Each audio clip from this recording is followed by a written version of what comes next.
Okay. Can I start that again, Chair? Is that all right? You're on mute at the moment. You're on You're mute. Please just bear with me for one moment just so I can check. Thank you, Councillor.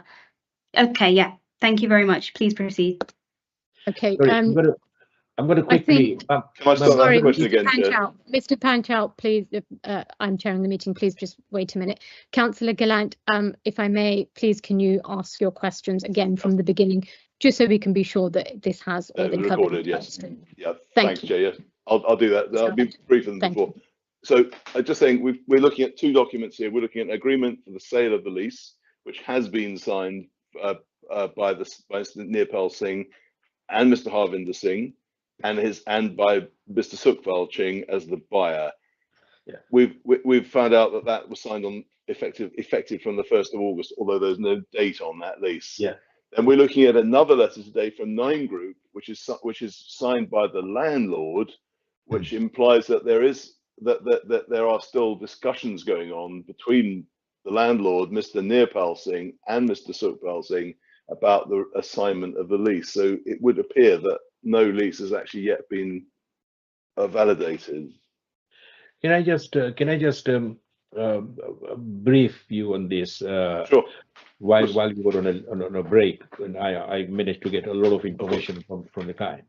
The lease has been signed and it has been sent to both the solicitors to agree to what are the terms and conditions are there, although they've been agreed, but they're just going through each and every I's and the T's to be written, to seen in it. But it is made agreed that the 1st of August is the takeover for Mr. Satpal Singh, who then entered the shop and take the keys. He's paid the 10,000 that was required to be paid. So all that matters, and he's now paying the rent of the premises also, whilst the lease documents are going on. And those lease documents are going to be taking about 2 to 3 months before they are finalized and given to each party. But everything has been agreed and everything has been done. That is the reason Mr. Satpal Singh has already entered the shop, removed the goods out, put his own goods in, which is worth more than about 10-15,000. Yeah, he's got all the invoices for 10-15,000 pounds worth of goods put in, which he's brought with him today with us, which we don't need to show. But he's got all that goods into the shop. So the shop now belongs to him from our point of view. If you look at the legal part of it, which is your point of view, which we are asking us a legal part of it, yes, the lease is zero, because on a legal part of point, we haven't got any documents in front of us. But in reality, everything has been agreed. Both the solicitors have been paid £10,000. So each solicitor would say, yes, we've got the money, fine. And the landlord agreed to give the keys to Mr. Sukhpal Singh to say, here's the shop and here's your keys, you can go ahead. At the moment, he's standing in a position whereby that even if the license was not granted today, he will have to run the shop without a license or there, whether he'll make a loss or not, that will be his demise. But we're thinking that we hope and we wish that this license is granted, so he's had a successful business. He has now answered everything that the police were asking of how he would run it to Mr. Dimitri, and I'm sure Mr. Dimitri is happy on what he's answered, or I don't know everybody else who will be happy, and that's what we are saying. So if you look at if the Councillor Julian would like to say that, is the lease document signed and dated and done, I would say no. Yep. Would we say on the other side of it, that has he still got the shop and is he in the shop? Yes, he is. He is now paying rent. He is agreed. The agreement has already been done. So there is nothing going back on it. So the landlord's not going to go back on it. Neither is Mr. Satpal Singh, because he's already paid the money for it. So his next choice would be that if the business is doing a loss, to either sell it off and go away. And if the business makes a profit, if the license is granted, then he would stay on and then run the business and follow the full licensing objectives robustly to make sure he satisfies, which he has done literally. From my point of view, what is answered to the police, he has successfully said, yes, this is my capability, and the police are happy with that, if I'm not wrong. But you understand what my question? I mean, I heard you. I don't understand your question. It's a reasonable. I mean, we've got a heads of agreement here, Yeah, which has not been ratified formally with the landlord yeah. yet. That's what I was just saying. It is not. I've got the picture now. That's great. That's great. Yeah. I thank you very much. That's fine. Yeah, but he's already in the shop. Thank you very much. Yeah. Thank you, Councillor Gallant. Does anybody else have any further questions for Mr. Panchal or Mr. Chopra? No. Okay. I'll just ask one question, please. Just for clarity, at this point, Mr. Chopra does not have in his possession any executed document that gives him sole ownership of that business. Ma'am, I'm happy to put a condition on if you were to grant the Mr. license. Panchal, that was not my question. My Sorry, question was, does Mr. Chopra have in his possession any document that makes him the sole owner of that business? At the moment, I would say no, but I would put down another saying that you could put the if you were to grant it, I'm happy to put a condition to say that the grant will only be subject to the documents produced of the lease to the council within certain period. Yeah. Noted. Thank you. Noted, yeah. Okay, I will now hand over to Mr. Deere to make his representation. Thank you. Thank you, Chair. Yes, this is a premises that has previously been licensed, as my representation states, after 2 visits. Mr. Arvinder Singh had been there since 2020 when he transferred onto the licence. After 2 visits, an application to review the licence was made,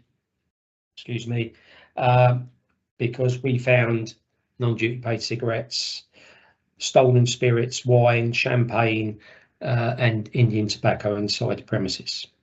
At the committee hearing, the members heard the evidence and made the decision to revoke that licence. That was appealed in June 2023, and they actually traded for an extra 12 months on appeal. The appeal was withdrawn 2 days before that hearing at Uxbridge Magistrates Court, and that was due to a visit by myself and other officers when Mr. Arvinder Singh was behind the counter on the 23rd of April 2024, and behind in a carry bag was another 1,000, but this time counterfeit cigarettes. This is the second application that's been before the committee to actually apply for a new licence at this shop. Mr. Panchal has dealt with both of them. It is a special priority. Bob, you've put yourself on mute. Yeah, sorry, just moved my board. This is an application for the second application, sorry, for a new premises licence at these premises. It was adopted ever since the policy has been in place, and again, I think adopted again this year by the full committee. That policy states that it's been strictly applied. Exceptions must be generally exceptional. Well, no disrespect to the applicant or his agent, but I see nothing exceptional about this license, this application, and I don't think the applicant could give a good reason why he thinks it should be granted with the license objectives that are before you. And I don't think there are any other conditions that can be applied to this license to allay any of my concerns. This isn't a quick substitution of one premises for another, because that license has gone over a year ago because the other application was unsuccessful, and that is because of the area. Within 250 metres there are another 4 other premises, one directly opposite, one next door near enough in the butcher's shop, and it is right in the middle of the thoroughfare, South Road onto King Street, which are 2 of the hottest hotspots, I would call them, on this borough.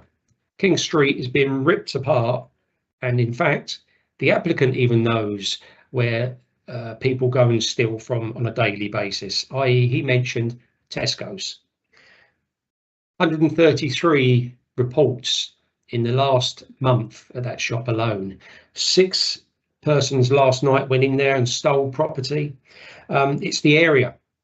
And if I'm asked whether this application, if it's granted, would have a negative impact on the area, I would say most certainly, because it's another off license. That license hasn't been there for, I say, over a year, but the problems still persist. They're not decreasing, they're increasing. It's becoming a bit of an area where there's daily fights between street drinkers and who don't care where they go and get their alcohol from. They don't care where they sit, who they upset. The area that policy is, well, that's what it's there for, to prevent any further antisocial behaviour, crime. I would say that this shop, looking at the plans, would become 50 to 60% full of alcohol, if it is, because we've already heard that at the moment he's selling some groceries. The shop has been opened in the last year, in the last few months, in fact, before Mr. Chopra got there, and Mr. Singh was in that shop as well at that time.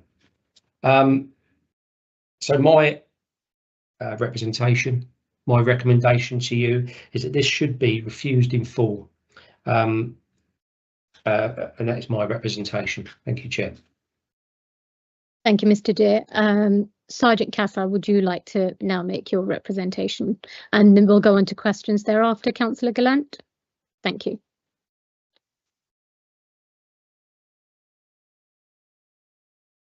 Sergeant Cassie, you're on mute. Thank you. Thank you, Chair. Thank you, panel. Mr. Panchal, Mr. Chopra, Bob.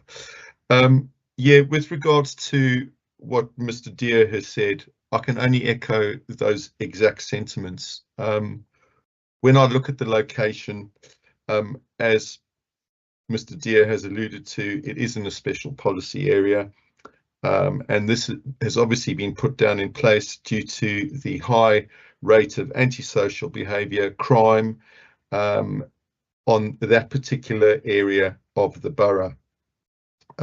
My understanding is that the SPA is in place and that the onus is on the applicant to demonstrate that if his premises licence was granted, he would not be adding to the existing problems in the area.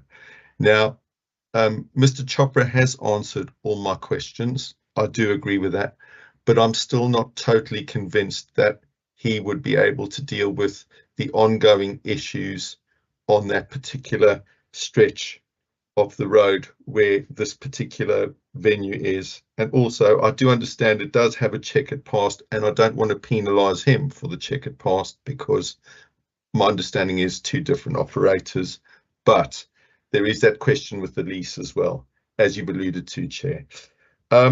With regards to this particular location, from a policing perspective, from a public safety, crime and disorder, people do feel unsafe. There's a large amount of assaults, which is primarily made by drunk males, and they give a general feeling of that particular area being unsafe.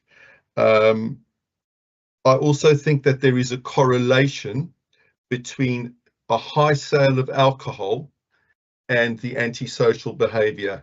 And also, whilst I understand people have to make a living, the sale of alcohol to vulnerable people, it allows for the homeless, street drinkers, obviously alcoholism, substance abuse, which then leads on to wanting to get a quick fix, wanting to causing the minor crime and disorder in that particular locale, which then makes members of the local community feel unsafe. Women and children feeling unsafe walking down the road or in the park, etc. With regards to the environment, I'm aware that the local neighbourhood policing team do patrol that area on a regular basis, on a day-to-day basis. I know the officers personally who do this, and they do deal with the incidents as robustly as they possibly can with the particular resources that they do have. I do have a testimony from a community support officer which says, regarding the environment in which the premise wishes to sell alcohol, the following officer is from Southall Broadway S&T, and he details this. He says, in relation to Beaconsfield Road, I've had several drink-related issues in the past couple of months where we are having to deal with drunks sleeping outside Southall Community College, where altercations take place with the campus security so much that they have to put up high fences around the college in order to prevent them from sleeping in the doorway, having altercation with the door staff and stuff. The service yards and car park by the restaurants, more specifically, and he's alluded to a couple of restaurants, the areas in the car parks in that locale have issues. Now, I'm not saying that Mr. Chopra himself is the cause of this, but when we look at how many off licenses are on that particular stretch, there are 4, this will be number 5. It is saturated. The sale of alcohol, from a policing perspective, we think that will cause, it will add to the crime and disorder. It's like that building block. You're just adding another piece of Lego brick on top of the other. Further to that, and it is a conversation for a different time, but currently I am working with multiple partners, community safety, etc., to see how we can bring this down. But there are venues who are being targeted. Mr. Chopra has already alluded to street drinkers coming in and trying to sell him stolen goods, etc., which thankfully he has rejected. But if this is a persistent pattern of behaviour, I'm not saying that Mr. Chopra, if he's not there, how do we know that the other staff members won't do it from a naivety perspective, etc.? So I'm not trying to be accusatory, but I'm just saying there is a multitude of problems. And I think if we add another off license, which does not have a unique selling point to all the others, I don't see what benefit it is on that stretch of road. And from a policing perspective, I just feel that this would add to the problem and not take away from the problem. And that's it, Chair. Thanks for giving me the time. Thank you, Sergeant Casa. Okay, I will open the floor to any questions to either Mr. Deer or Sergeant Casa. Please, can you state who you're asking the question to? We'll start with Councillor Gallant.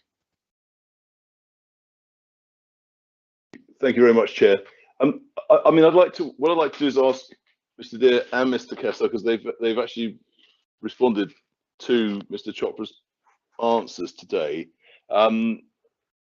What is it?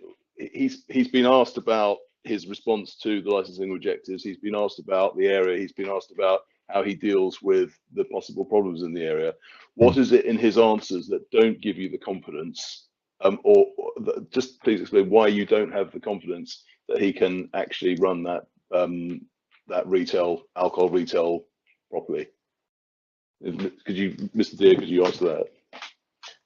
Certainly. So obviously, one of the reasons, the area, he's never worked in an area like Southall before, which is unique. Let's say it's the busiest SPA area in the borough. The opening admits that he's already had visits from numerous persons because the shop is well known. I'm not penalising him for, unfortunately, trying to buy a business where it's well known for buying stolen property, because I'm sure every off licence in Southall is visited, because the amount of goods that are being stolen daily and I am privy to the overnight figures every day. The shopkeepers are a little bit on their own. They have a certain responsibility to deal with that, and I don't think any business would be able to survive alcohol business in that corner.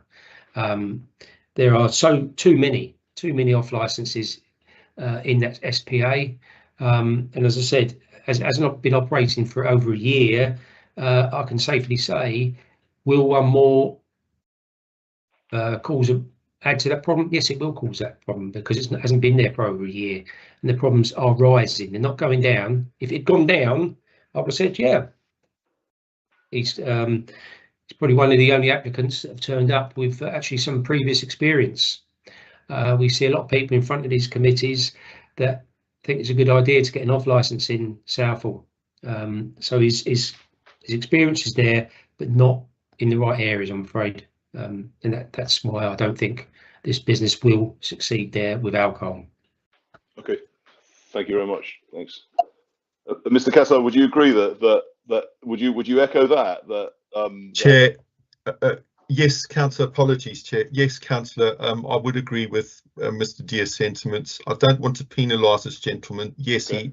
He's been far more articulate in terms of his understanding of the 4 licensing objectives than some predecessors we've had here. But my concern is him alone.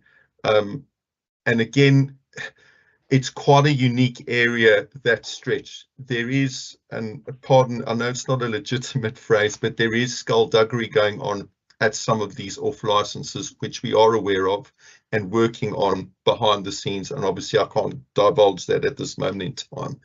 But my concern is that Mr. Chopra gets dragged into that by pressure from other local businesses, by the fact that I understand he's worked at Egham, which is a very different clientele base and area in terms of people going there, as opposed to Southall. The homelessness, the street drinkers, all that do add that added pressure. And whilst he may be vigilant, my concern is at night, if there's just 2 staff, you know, that public safety element, when you get a street drinker who is needing that fix and is violent and then starts assaulting his staff, it becomes his responsibility. They've already alluded to, or someone has, to the Tesco's on King Street. That is a big project I'm working on at the moment with the head office, because it is being hit rife and the staff are vulnerable all the time. So these are my concerns with that particular locale, and the fact that you have so many off licenses. And I understand we live in very difficult economic times. I understand that people do have to make a living, but the alcohol is a contributory factor major in terms of adding to that antisocial behavior, not because the people who are selling it are necessarily being irresponsible or bad. It's just the demographic who take advantage of that situation and make it difficult to run that particular business, putting not only himself but his potential staff under duress a lot of the time. So from my perspective, I do echo what Mr. Deer has said, and there are far more other contributing factors. I hope I've answered your question, Councillor. I do apologise. Yeah. So yes, you have. My question was whether it's possible to defend any, however good the license holder is. I've asked you whether it's possible to defend it against that kind of action, and you've answered the question. So thank you very much indeed. Yeah, thanks. Yeah. Thank you, Chair. Thank you, Councillor Sharma. Over to you. Thank you, Chair. I think both Sergeant Kasser and Mr. Robert, Mr. Deer, have probably already have answered my question. But in case there's anything else you want to add, I've got 2 questions. Could you expand on the evidence that's linking the density of the off-licenses in Southall, with the levels of street drinking and antisocial behaviour that you described? So if there's anything else you want to elaborate or expand on there.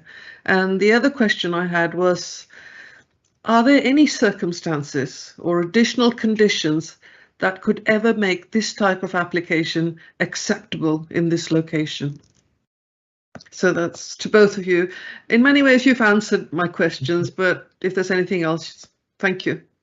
Bob, I can go first if you want. Councillor, Yep, go ahead. In answer to your question, and thank you for that. Whilst I say the applicant has answered my questions on the 4 licensing objectives, there is definitely a correlation between, because the alcohol sales in a lot of these places sometimes do supersede the sales of groceries, and that is just out of necessity.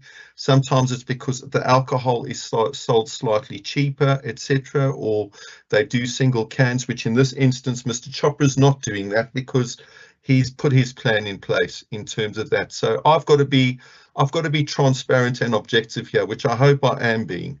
But at the end of the day, the alcohol sales do contribute to that street drinking element, because it is easier to go and buy from the off license than it is to, say, a bigger supermarket where they do have security and they can afford security at their doors, etc. These are small operating businesses, so for them it's economically very difficult and not viable in that regard.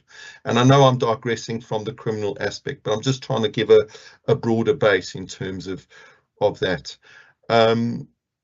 So yeah, from my perspective, I hope that does answer your question. It does correlate. And with regards to what Mr. Chopra has put on his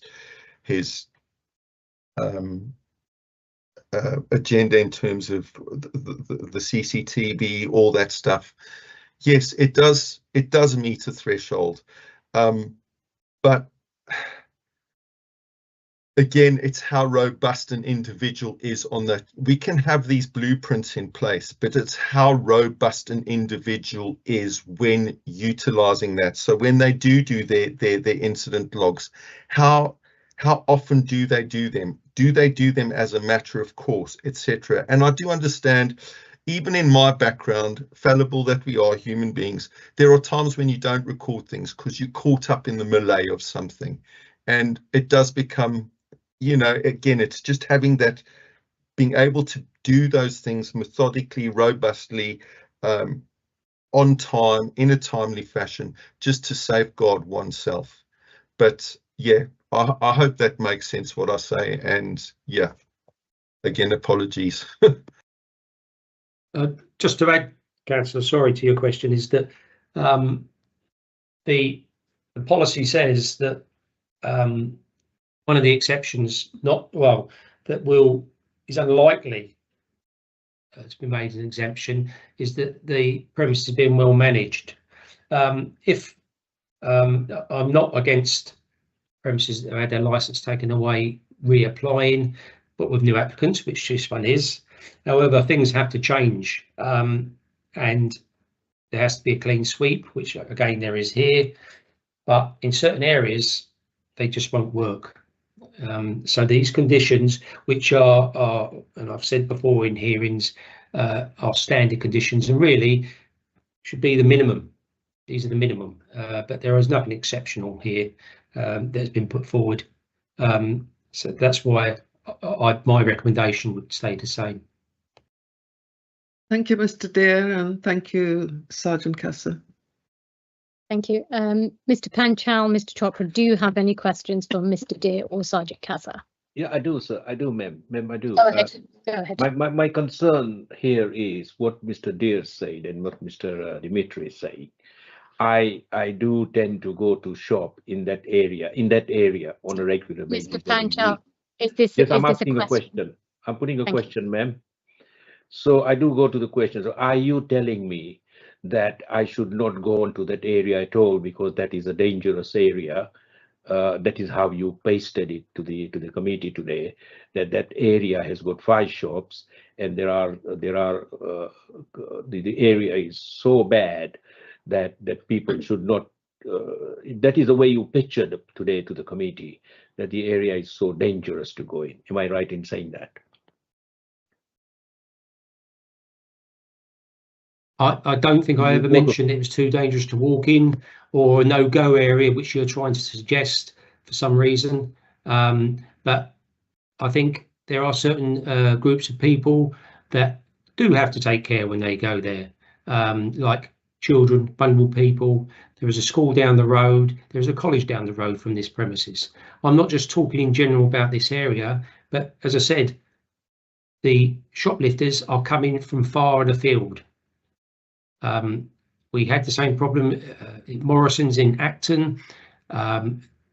We left it to that business to sort that problem out before their license got reviewed. Here, there are too many off licenses. That's what I'm saying. So those two, so you do not have that confidence on Mr. Chopra here, which is the applicant, who has run a shop in Egham, whereby in Egham, which is one of the worst areas, there are gangs of gypsy people who linger around near his shop. He had those kind of people he was dealing with, and none of those people would get served by his shop. He was dealing in Teddington again, which was even worse than what we are talking about, because I know I go in Southall and I go around that shop to shop in places. There are Indian shops that I come to do shopping, and I don't see that. I don't see what you're telling me. And if I go back home and say, this is what Bob and this is what Dimitri said to me, that you got to be careful if you walk in that area. I don't think so. That area is that bad. That is my view. We do tend to go shopping. We go in that area. It is up to the other shopkeepers. If those other shopkeepers are not promoting the whole licensing objectives, why aren't they not brought up into a review of their licenses? That's one question I would ask both of you. Well, I'll answer that. Shopkeepers, sorry, I'm not finished my question. Oh, there's more questions. Sorry. Yes, sir. If the shopkeepers were not confident enough in running that area and allowing and doing those, why are they not brought up into the reviews, which you have reviews to be brought up as responsible authorities? Why are those shops still carrying on? And why are people like Chopra not given a chance, who have run a shop in an area like Egham, in an area like Teddington, who has answered all your questions, who's given you the confidence how robustly he's running? Even now, he's told you that people do come in, and he said, no, sorry, don't come to this shop with your stolen goods. And he's got the CCTV to show it to you. So why are you not having that confidence in Mr. Chopra today to say, yes, Mr. Chopra, you come in, and the rest of the shopkeepers will understand that Mr. Chopra is doing such a good job. If you don't do what Mr. Chopra is doing, we're going to review you. That's my question to you. Right. Obviously, firstly, I'd like to say that every application is true in its own merits. However, we do go to all areas of this borough and review premises licences. There are several in this borough that we go there, find fault, give them a first and final warning, and we never hear from them again. And before you say, give Mr. Chopra a chance, and if I catch him and give him a first and final warning, he won't do it again. No, prevention, as I said before, is better than cure. This is a time not to grant licenses and to stop problems.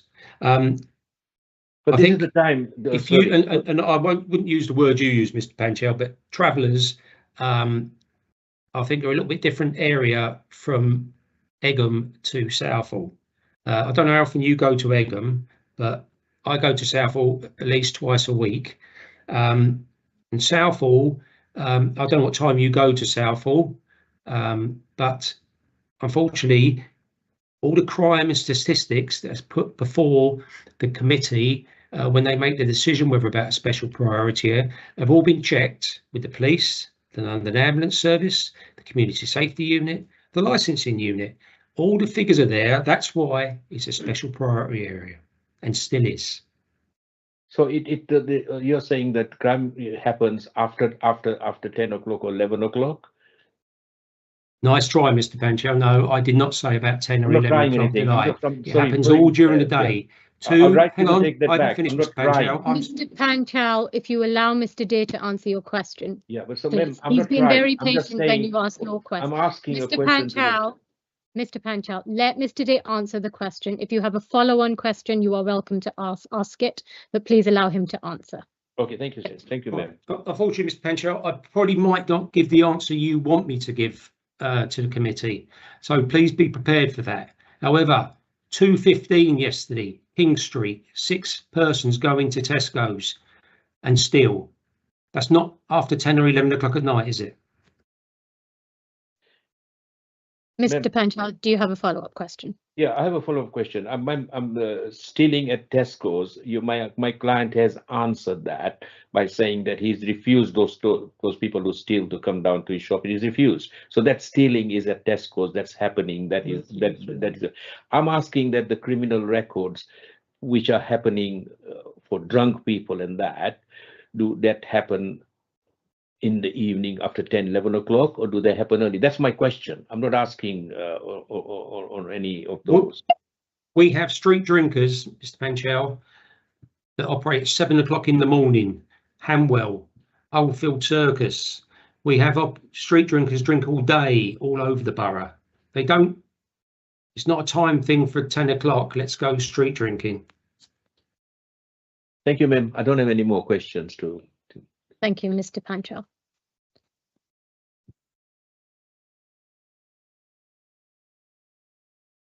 Chair, you are on mute. I beg your pardon. Thank you. So before we go on to summing up, I will just check of any conditions that have been offered by Mr. Panchal or Mr. Chopra. I have noted that the hours are to align with the council recommended hours. Do you have any other conditions, Mr. Panchal, that your client wishes to offer, so we can note them now? Yes, ma'am. Ma'am, if the license is granted, we will submit the lease documents within the three months after the grant of license, when it is ready with both the solicitors. A completed lease documents will be submitted to the council.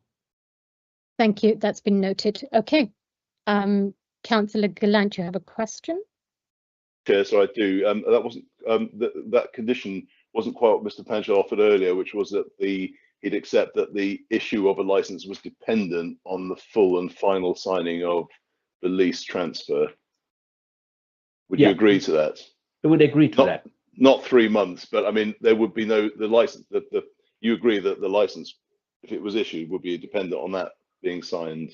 Yeah, ma'am. I'm agreeing to that also. Okay, fine. Okay. And could I also, sorry, do you mind, Chair? I think Mr. Panchal also said that he'd actually reduce the hours below what the council's core hours are. Is that correct? That's correct. We reduce it to 10 o'clock because all the other shops around the area are up to 11 o'clock. 12 o'clock. Right. Thank you very Some much. are at 12 o'clock also. Okay, thank you very much. Thanks, Thank Chair. you. Thank you very much. Thanks. Thank you, Councillor Gallant. Okay. Okay, we will now go move on to summing up. So I will, if Mr. Deer and Sergeant Casa could briefly sum up, I'd be very grateful. We'll start with Mr. Deer. Chair, all I've got to say is that I stick by my recommendation.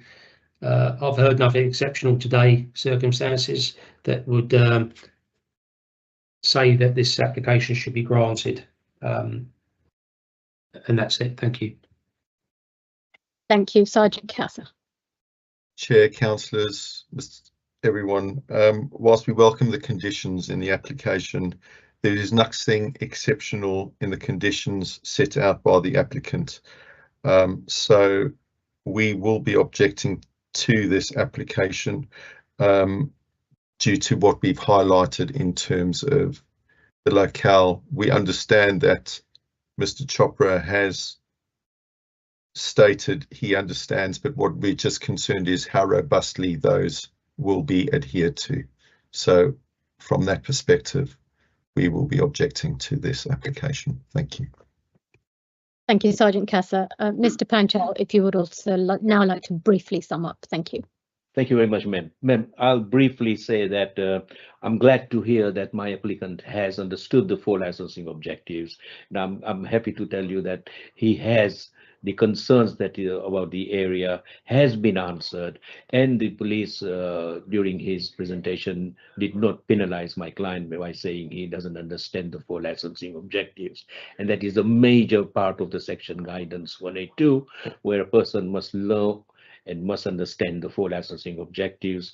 And he has presented today his experience in different areas where we're much more versed than the area that he's taking today.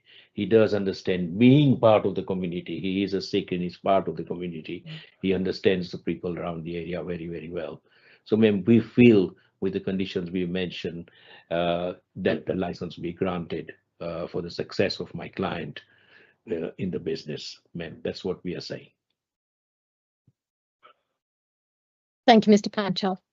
Okay, that concludes the hearing. The subcommittee will now retire to make its decision. I anticipate we should be back by about, I'd say 4:30. 4:30, let's go for 4:30 just. So if I can ask everybody to return here at 4:30, please. Thank you. Thank you.